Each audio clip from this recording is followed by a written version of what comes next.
Wait, what year is it? 1986? Already? Wake up, mate. The war just ended. We finally signed the peace treaty. War? What war? Oh, right. The war. The one with... who are we fighting again? The Isles of Scilly, mate, off the coast of Cornwall. Oh, bollocks. I completely forgot we were even at war with them. Wait, weren't we supposed to be fighting the Dutch? Yeah, exactly. That's who the Scilly Islanders were helping. So, when did this war start again? 1651. Well, that's 335 years ago. Yep. Did anyone actually die? No. Was there any fighting? Also no. So, we've been at war this entire time and just forgot about it? Pretty much, mate, yeah. God save the King, Queen, King, Queen. We've had quite a few. Welcome to the mid-17th century, and welcome to England. Well, actually, it's not really England anymore because there's no king. Instead, we have Oliver Cromwell, the guy who said, you know what, kings are overrated, and then proceeded to act exactly like a king but with a less fancy hat. Now, this is the era of the English Civil War, where Englishmen fought other Englishmen over whether they wanted a king who ignored Parliament or a Parliament that ignored the king. Very productive stuff. But this story isn't really about the English Civil War. This is about what happened after the English Civil War, in a small group of islands off the coast of Cornwall called the Isles of Scilly. The Isles of Scilly. Now, picture this. A bunch of tiny islands in the Atlantic Ocean, home to maybe 2,000 people, some seabirds, and an unreasonable amount of flowers. These islands are so small that you could probably walk across the biggest one in about an hour. They're peaceful, they're remote, and they're about to accidentally be at war for over 3 centuries. But before we get to that, we need to talk about why anyone would care about these tiny islands in the first place. The English Civil War, the quick version. So, remember how I mentioned Oliver Cromwell? Well, let me paint you a picture. It's the 1640s. King Charles I thinks he can do whatever he wants. Parliament disagrees. And after a lot of angry letters and even angrier sword fights, the parliamentarians, led by Cromwell, win. They chop off the king's head in 1649, which was definitely a choice, and suddenly England is a republic. Except it's not really a republic because Cromwell basically becomes a dictator. But hey, at least he's not wearing a crown, so that makes it different, I guess. Now, not everyone in England was thrilled about this whole killing the king situation. Some people, called royalists, were still loyal to the royal family and really didn't appreciate Parliament turning their monarch into a head shorter. The royalists lost most of their strongholds, but they managed to hold on to a few places. And one of those places was, oh, you guessed it, the Isles of Scilly. Enter the Dutch. Now here's where things get spicy. The Dutch, being the enterprising maritime traders they were, had a pretty good thing going with England. They were shipping goods, making money, living their best tulip-filled lives. But then the English Civil War happened, and suddenly their trading partners were too busy fighting each other to buy Dutch cheese. Now this was annoying, but manageable. What was not manageable was that the Royalist Navy, based out of places like the Isles of Scilly, started attacking Dutch ships. Like a lot of Dutch ships. The Royalists figured, hey, we're losing on land, but we've got boats, and the Dutch have boats full of valuable stuff. Why don't we just take their stuff? Now this is called privateering when you have permission from a king, and piracy when you don't. Now, since King Charles I was currently missing his head, this was firmly in piracy territory. The Dutch were not happy about this. Their merchants were losing fortunes, their sailors were getting robbed, and they were generally having a really bad time.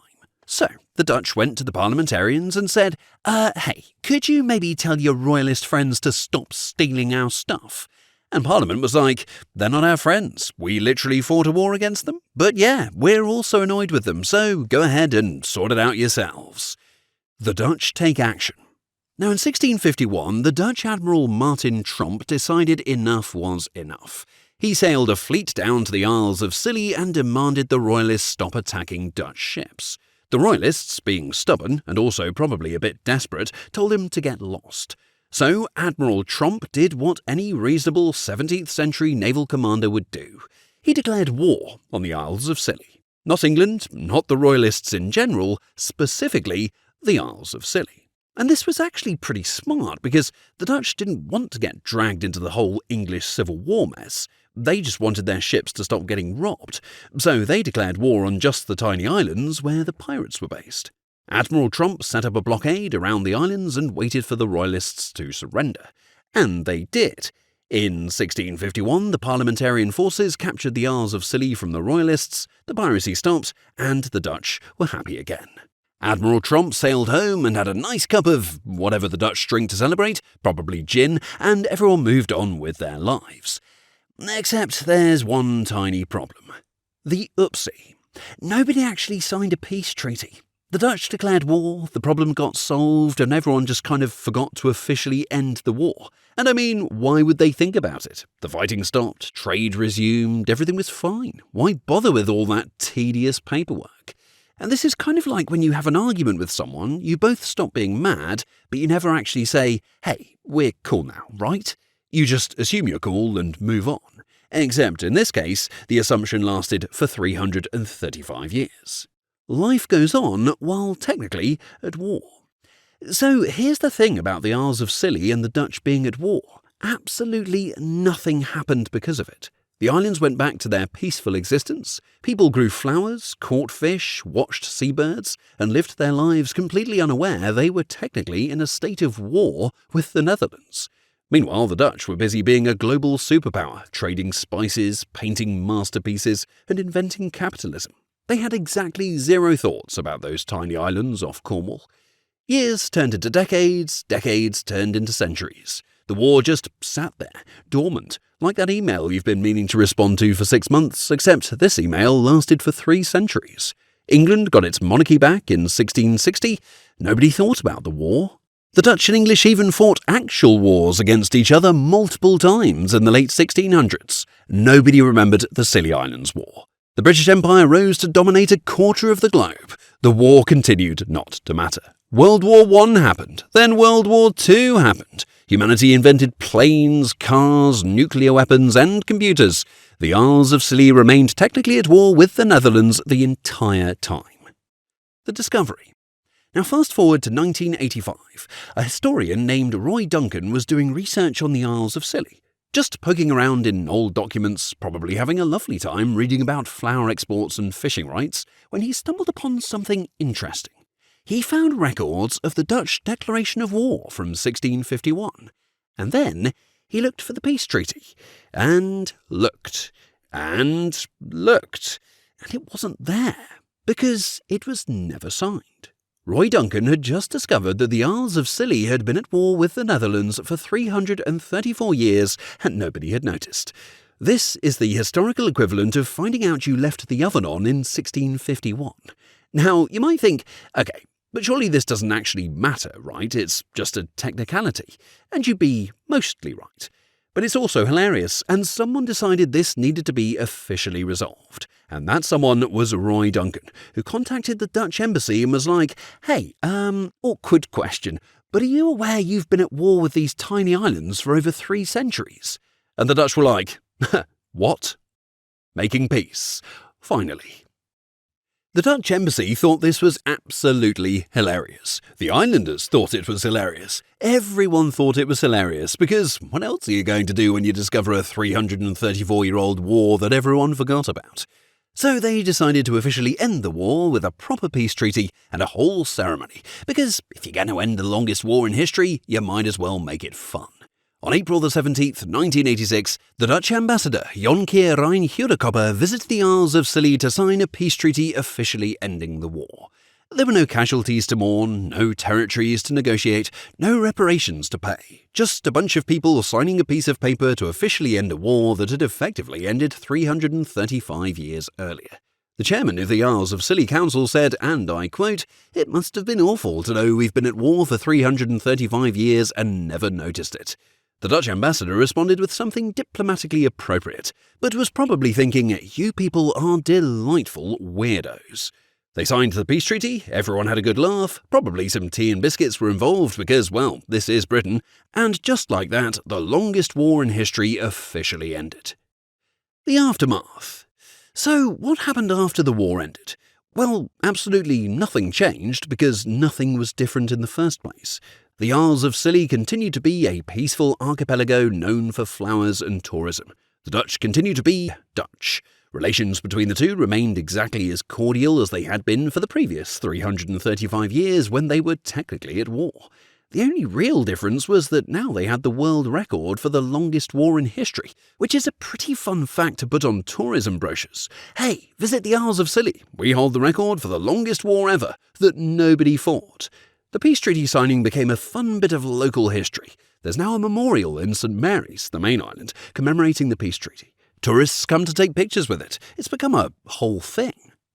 The bigger picture. Now, you might be wondering, is this actually the longest war in history? And the answer is, kind of, depending on how you count.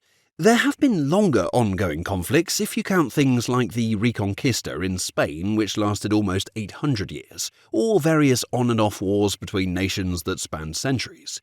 But those involved actual fighting, multiple battles, and people actually remembering they were at war. The Anglo-Dutch War for the Isles of Scilly is unique because it was a declared, official war that lasted 335 years, with 0 battles after the initial blockade, 0 casualties after 1651, 0 people who remembered it was happening, 0 consequences of any kind. It's the longest war in history where both sides forgot they were fighting.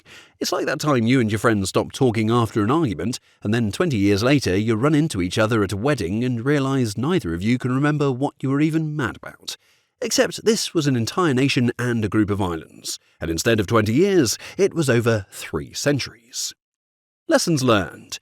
Maybe. So, what can we learn from the story of the 335-year war that nobody fought?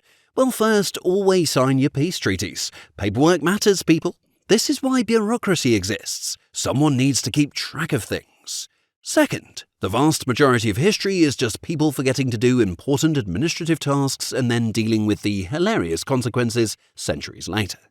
Third, sometimes the best wars are the ones nobody fights. The Isles of Scilly and the Netherlands had the longest war in history, and the best part is that not a single shot was fired after 1651. Not a single life was lost, and both sides completely forgot about it. Fourth, historians are important. If Roy Duncan hadn't been poking around in old documents, this war would probably still be technically ongoing right now. Imagine that, in 2025, the Isles of Scilly still being at war with the Netherlands. Someone in the Dutch military would have a really confusing job.